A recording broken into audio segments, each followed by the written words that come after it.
मंचासीन हमारे एमएलए साहब Om Prakash ji, मंचासीन municipal committee Narnaul की अध्यक्षा, मंचासीन हमारी पार्टी के भूतपूर्व अध्यक्ष जयराम जी, अनेक पार्टी के पदाधिकारीगण,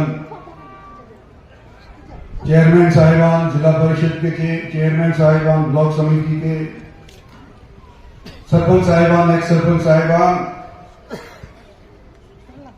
और यहां पर इतनी भारी भीड़ के अंदर उपस्थित इलाके की सरदारी, खासतौर पर माता और बहनों, दोस्तों, सबसे पहले हमारी जगमाल सिंह जी की माता श्री को जब स्टेज के ऊपर लाया गया तो हमारे धर्म तो मेरे को गलत बताया, वीरांगना धर्मपत्नी जी को जब स्टेज के ऊपर लाया गया तो हमारे रेवाड़ी जिले के चेयरमैन उस सीट के ऊपर बैठे थे, मनोज यादव, और उप चेयरमैन अनिल राव, दोनों ने जगह दी और उनको वहां पर बिठाया। मनोज अपना हाथ खड़ा कर, जवान आदमी अभी तक परंपरा गई नहीं। इनका शुक्रिया अदा करता हूं कि आज मैं अगर मंडलाना के अंदर आया हूं तो मैं जगमाल सिंह जी की मूर्ति का अनावरण करने के लिए आया।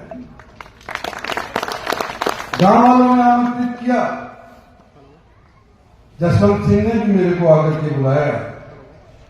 आप लोगों की तरफ से मेरे ख्याल से उसको वकालतनामा दे दिया गया था जो मेरे पास आया था, और मैंने कहा कि मंडलाना वाला गांव आज से 30-35 साल पहले मैं वहां पर गया था, लेकिन जब भी जरूरत पड़ी मेरी पार्टी को, जब भी जरूरत पड़ी मेरे को, जब भी जरूरत पड़ी किसी भीड़ के अंदर लोगों को उपस्थित करवाने के लिए, तो सबसे ज्यादा योगदान मंडलाना गांव के 36 आदमियों को मिला। और आज सबसे पहले आज आपके गांव के अंदर जब मैं आया हूं तो मैं यूं कहता हूं कि आपने जो सहयोग दिया हमारी पार्टी के एक एमएलए को दोबारा जिताने के लिए, उसका मैं अपनी पार्टी की तरफ से, अपनी तरफ से आपको शुक्रिया अदा करना चाहता हूं। और यही नहीं, आज मंडलाना तो मैं आ ही रहा था, लेकिन जब से मैं रेवाड़ी चला और जहां से महेंद्रगढ़ शुरू हुआ, वहां पर हर एक हल्के के, अटेली के, कोसली के, महेंद्रगढ़ के, नारनौल के, नांगल चौधरी के लोग जगह जगह मुझे सैकड़ों की तादाद के अंदर खड़े मिले ठिठकती ठंड के अंदर, और मुझे मौका मिला कि हो सकता है अकेले तौर के ऊपर उनके गांव के अंदर मैं ना जा पाऊं। साल के अंदर 6 महीने तो लोकसभा चलती है, लेकिन जो हमारे साथी रहे, जो हमारी रीढ़ की हड्डी है, वो लोग से एक बार नजर मिल गई, हाथ मिल गए, तो मैं मंडलाना वालों का ये भी शुक्रिया अदा करना चाहता हूं कि आज ये संभव नहीं होता अगर आप जगमाल सिंह जी की मूर्ति के अनावरण के लिए नहीं मिला। और फिर यहां पर आकर के अपार भीड़ देख करके मुझे खुशी इस बात की हुई है कि हमारा इलाका शहीदों का गिना जाता है। पेटी की नौकरी करने वाले भी सबसे अव्वल अगर किसी जिले के अंदर है, तो मैं समझता हूं कि महेंद्रगढ़ जिले के अंदर है या नारनौल जिले के अंदर। अगर किसी हुआ था सैनिक स्कूल का स्टेज के ऊपर से, तो मैं उस टाइम स्टेट डिफेंस मिनिस्टर हुआ करता था। और अटक गई बात, कभी स्कूल मार्केट हेड के अंदर बनेगा या पाली गोटला के अंदर बनेगा, तो मैंने कहा भाई ऐसा करो, सबसे आसान तरीका है, जहां सबसे ज्यादा पूर्व सैनिक हो, जहां सबसे ज्यादा सैनिक हो, उस जिले को चयन कर लो। तो गिनती करी गई, झज्जर के अंदर हमारे से कम पाए, रेवाड़ी के अंदर अव्वल पाए, मुंह जाकर के ये मातन हेड की जगह पाली गोटला के अंदर।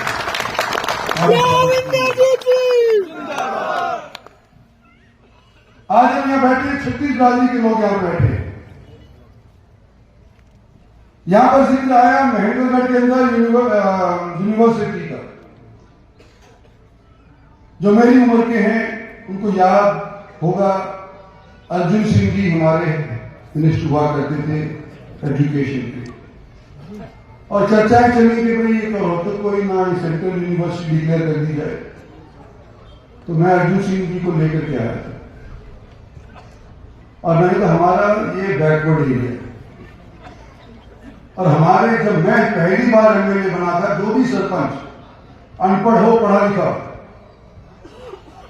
सबसे पहले यूं कहता था हमारा स्कूल अपग्रेड कर, हमारी बच्चियों के लिए गर्ल्स का स्कूल न्यारा कर, हम पराए स्कूल के अंदर, पराए गांव के अंदर नहीं जाएंगे। मैं कहा लोगों की मांग यही है कि हमारे बच्चे पढ़ें, और आज के दिन जहां पढ़ाई दशकों से हो रही है, उसी के ऊपर छाप लगा करके आप रोहतक वालों को तो आप कुछ दे दोगे, लेकिन हमारे को वंचित क्यों करोगे? क्योंकि हम भी तो सरकार बनाने के अंदर हिस्सेदार हैं। और महेंद्र अर्जुन सिंह जी आए थे और उन्होंने सेंट्रल यूनिवर्सिटी वहां पर स्थापित की। तीसरी बार यहां पर मास्टर जी बड़ा जोश खा जाता है। एम्स का जिक्र हुआ कि भाई एम्स हमारे यहां बढ़ेगी नहीं बढ़ेगी, और 10 साल बीत गए, 10 में तो 8 साल तो बीती गए। मैं उसका कारण भी बता देता हूं। पहले मनेठी गांव में जमीन तजवीज करती कि जी हमारी 200 एकड़ ले लो, हमारे यहां पर आप ये बनाओ। मैंने कहा बहुत बढ़िया, मुफ्त में दे रहे हैं, बनाओ। और सारी फाइल चल पड़ी, ऊपर तक चली गई, और वहां से टीम आई,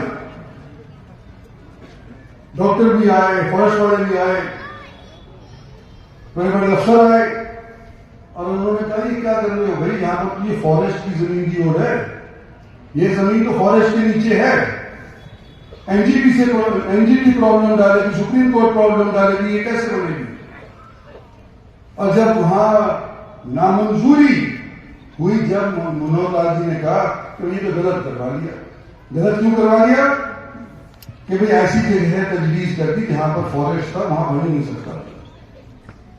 और उस टाइम के ऊपर बगल के गांव माजरा वाले आदमी मेरे से मिले थे, वो बोले कि हम बेटा चाहते हैं, हम अपनी जमीन देंगे, और उन्होंने अपनी जमीन दी, सुनिश्चित दाम तय करके उनकी जमीन दी, और जो लोगों ने जमीन दी उनको हरेक को जमीन जितनी दी थी उसके हिसाब से मैंने एक एससीओ दिलवाया। एससीओ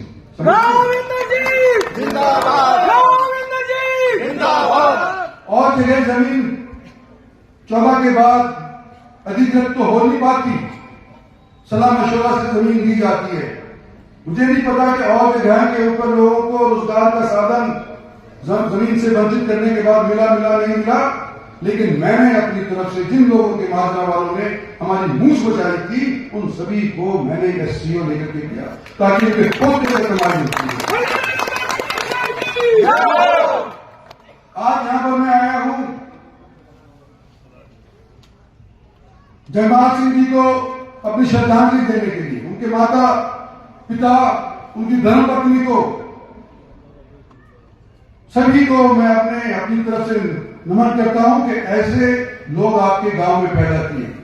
2 शहीद शायद आपके गांव के अंदर हुए हैं, जयमाल सिंह पूछ रहे हैं, 3 हैं, 3 शहीद इस गांव के अंदर पैदा किए हैं, और आज यहां पर आकर के अपने गांव के अंदर दोबारा से आकर के बड़ा प्रसन्न हुआ कि न केवल मेरा लेकिन मेरे साथियों का जिस तरह से आप लोगों ने स्वागत किया, इर्द गिर्द के जितने भी लोग आए हुए हैं अपने गांव के अनेक राज्यों का, उनको आपने आमंत्रित किया। मंडाना वालों और सिल्ला की सरदारी, आपका मैं शुक्रिया अदा करना चाहता हूं। और ये कहना चाहता हूं, बगल के अंदर आपके यहां नसीबपुर है, अंबाला के अंदर थोड़े ही दिन के अंदर उसका उद्घाटन हो जाएगा, शहीद स्मारक का। अंबाला और नसीबपुर दोनों के एक टाइम के ऊपर, एक ही दिन के ऊपर ऐलान किया गया था कि हरियाणा के अंदर जो शहादत दी है 2 अव्वल जगह है, एक नसीबपुर और दूसरा अंबाला। अंबाला के अंदर तो काम शुरू हो गया, लेकिन नसीबपुर के अंदर काम अभी तक शुरू नहीं हुआ। आज मुझे ये कहते हुए खुशी हो रही है कि ओम प्रकाश के प्रयासों से जब ये मंत्री थे जब, और उसके बाद जो हमारे को एक बढ़िया संग्रहालय बनाने के लिए, एक बढ़िया जगह बनाने के लिए जो जमीन की आवश्यकता थी वो पहले नहीं मिली। अनेक डिपार्टमेंट अपना पैर जमा के बैठ जाते थे कि ये तो हमारी है, हम शहीद स्मारक के लिए नहीं देंगे। इन्होंने वो जमीन अदला बदली करवाई, आज ज्यादा हो गई और 3 महीने के भीतर भीतर मैं उम्मीद करता हूं कि काम शुरू हो जाएगा। जो यहाँ सैनिक बैठे हैं वो याद करो कि आप भी आकर के अपने एक सिपाही के मूर्ति के अनावरण के लिए यहां उपस्थित हुए हैं। आप याद करो कि भारतीय जनता पार्टी की सरकार की शुरुआत कहां से हुई? सैनिकों ने रेवाड़ी के अंदर बोला कि भाई मोदी जी आप प्रधानमंत्री हो ना हो, लेकिन हम सैनिक आप लोगों के जलसे के लिए बेड़ा उठाते। सैनिकों ने उठाया, प्रधानमंत्री डिक्लेयर नहीं हुए थे, चीफ मिनिस्टर थे सिर्फ। और वो रेवाड़ी की रैली के बाद न केवल हरियाणा हमारी जेब के अंदर आया, पार्टी की जेब के अंदर आया, लेकिन आज के अंदर तकरीबन सारे ग्राम आज के दिन बीजेपी बीके भगवा झंडे के नीचे आज के दिन काम करने लगे। और जो स्कूल बने, जो यूनिवर्सिटीज बनी, आज 10 साल का रिकॉर्ड उठा करके देख लो कि जितने बच्चे हमारे दक्षिणी हरियाणा के अंदर लगे हैं, एसएस बोर्ड की मार्फत लगे हैं, यूनिवर्सिटी के अंदर लगे हैं, एचपीएससी की मार्फत लगे हैं, सबसे ज्यादा हमारे यहाँ के बच्चे लगे। तो जो चीजों की हमारे को फक्र होना चाहिए कि एक तो हम फौज के अंदर हिफाजत करते हैं अपने देश की, और दूसरा माँ बाप अपने बेटों को पढ़ाने के लिए जो इच्छुक थे वो बेटे पढ़ लिख करके सबसे ज्यादा मात्रा के अंदर आजकल सरकारी सर्विस के अंदर जाने लग रहे हैं। बच्चों को भी इस चीज का इल्म है, पार्टी को भी इस चीज का इल्म है, और मैं बच्चों को और उनके माँ बाप को दोनों को मुबारकबाद देना चाहता हूं कि आपकी आने वाली पीढ़ी सुरक्षित है। सिर्फ एक चीज और समझ लो कि जो भी हमारे को मिला है, या आइंदा जो भी हमारे को मिले, कोई घर आकर के हमारी थाली नहीं परोस करके जाएगा, उसके लिए आप लोगों को परिश्रम करना पड़ेगा, आप लोगों को संगठित रहना पड़ेगा। और आज के दिन हमारी पार्टी ऐसी पार्टी जो सभी जगहों के ऊपर बराबर के तौर के ऊपर सभी का उत्थान करने के लिए प्रयत्नशील है। आज आपने मुझे सराहाया, मेरे साथियों को सराहाया, मेरे से मांग करी, 2 चीजों की मांग करी जो मैं अभी 5 मिनट के भीतर भीतर सोच करके जवाब दे रहा हूं। एक तो आपने कहा है बाईपास के दोनों तरफ सर्विस रोड बनाया जाए। सरपंच साहब, हम बनवा दें आपकी सर्विस रोड के बाईपास के दोनों तरफ सर्विस रोड बनवा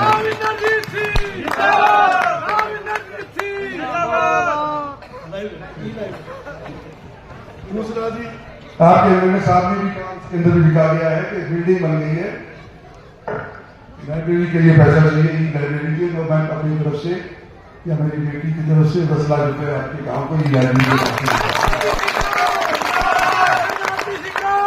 और दरवाजे बंद नहीं। मेरा इतिहास है कि जो मैं कहता हूं वो पूरा करता हूं। तो मैं फालतू की बोल रहा थी फिलहाल, लेकिन दूसरी और भी चीज जो आपको लिखी गई है और भी सरपंचों की रास्ते के अंदर मेरे को मिली है, उसको पढ़ने का मुझे मौका नहीं लगा। लेकिन जहां तक मेरे कलम के अंदर ताकत है, मेरी पार्टी के कलम के अंदर ताकत है, उसको सिरे चढ़ाने के लिए मैं जरूर प्रयत्न करूंगा अपने साथियों के साथ। इन्हीं शब्दों के साथ आपका बहुत बहुत शुक्रिया, धन्यवाद।